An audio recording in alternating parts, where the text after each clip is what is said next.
Now, there's two different types of materialism out there I want to talk to you about.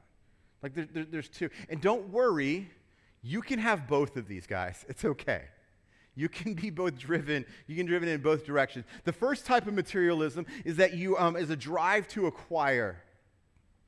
There's a drive to just shop. This is where I like to camp out. I remember in 2005, I did my research and I was completely prepared, and I went to the store and I purchased for myself an HD DVD player. Remember those? Because I was like, finally, I'll be able to watch Will Ferrell movies in the crispness and realness that they deserve to be seen. And I bought it, and a month later, they discontinued it. It was the superior technology. I was heartbroken. They had lost out to Blu-ray. And then I realized I could buy a Blu-ray player instead. So I bought that. I still have both. No, I don't. There's a drive to acquire. What can I get? What's for sale? What's the next experience? It's constantly looking forward, never looking backwards. It's what can I have? But the other side is this desire to hold on to. We often don't think of this as materialism. But this is that unwillingness to share. This is that drive to shop. This is that need to save, to secure, to hoard. To make sure that you have one of everything and maybe two. And when someone doesn't have anything, you're like, oh, I'm sorry.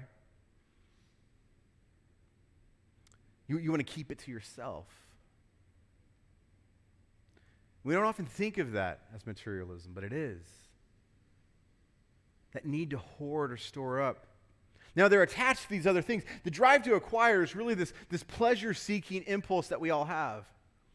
Like, I'm anxious, or I'm upset, or I'm lacking, or I'm needing. Like bad things are happening, and I need something good to replace that, to rinse it out, to wash it out. And so I'm seeking some sort of high, some sort of dopamine hit, some sort of adrenaline, some sort of thrill. I am not lying when I have said that I have been sad. I have left bad meetings and walked over to Best Buy and just perused. Just to get a little bit of that shopping therapy in. I know I'm not alone. Seeking something. But the other side, the desire to hold on to, is comfort seeking. What do I have that I can keep? That if I have everything and I share nothing, if I keep it all here, even if it's falling apart in a box in an attic or whatever it is, I have it, and then I will never need it. And it's that security. I don't have to worry. Because stuff is with me. And stuff, not God, is the answer.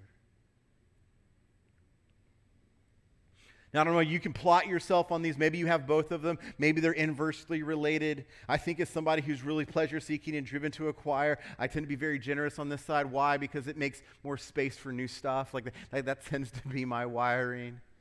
Chances are you're married to someone who's one of these and you're the other.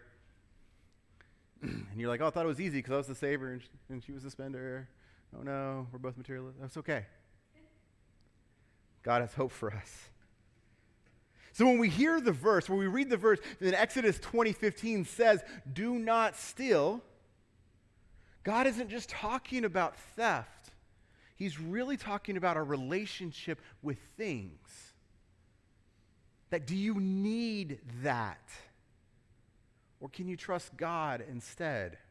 Paul picks this up in Ephesians chapter 4, verse 28.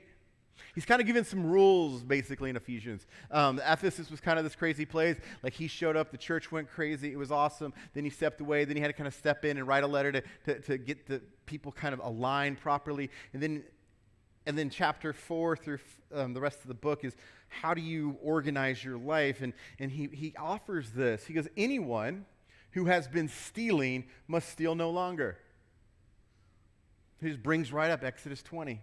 But must work doing something useful with their own hands.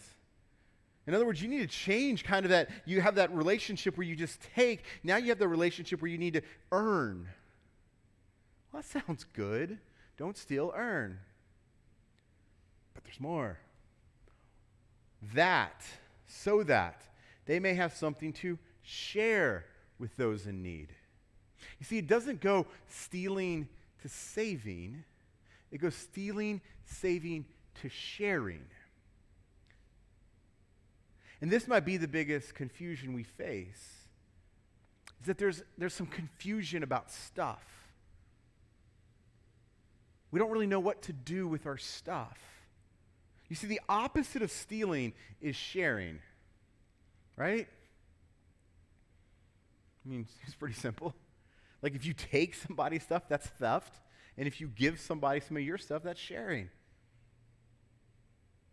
But it goes a lot deeper than that. You see, if theft is trusting stuff, not God as the answer. If theft is saying, hey, I think that stuff, I think a new car, a bigger house, a security system, cooler clothes, new handbags, HD DVD players coming back, whatever it is, I think that's the answer, not God. That like what I need is more whatever stuff is, more vacations, more treats, more concerts, more trips, more experiences. That's it. That's going to make me complete, secure, happy, whole.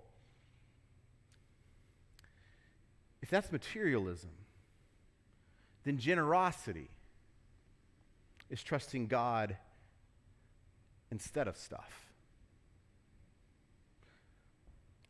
If theft is trusting stuff, generosity is trusting God.